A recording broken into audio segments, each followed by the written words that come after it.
This image represents all of the basic early literacy skills students need to master in order to go from learning to read to reading to learn.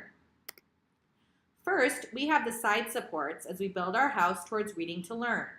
Listening comprehension is the ability to make sense of spoken language. Vocabulary is the ability to use and understand particular spoken words to express ourselves. Students will develop these skills in the CKLA Listening and Learning strand. Phonemic awareness is the ability to hear, identify, and manipulate individual phonemes in spoken words. Phonological awareness is the ability to hear, identify, and manipulate larger parts of words, like syllables. The next component of learning to read is basic phonics. This is knowing the system of sound-letter relationships that are the foundation for decoding. In CKLA, the basic code is taught in kindergarten, and it includes the most common sound-letter relationships. Next is advanced phonics. This is knowing the system of more complex sound-letter relationships, which is taught in CKLA in grades 1 and 2. Once students have a strong knowledge of sound-letter relationships or phonics, they are then able to read a text accurately and fluently. This means that they are able to decode words correctly and read at an appropriate pace using appropriate expression.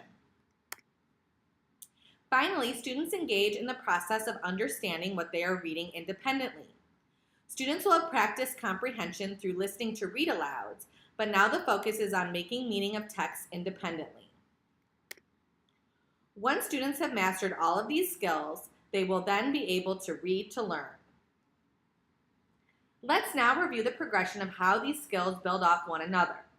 First, students need to have a solid understanding of the sound of a letter or combination of letters before attaching it to a symbol.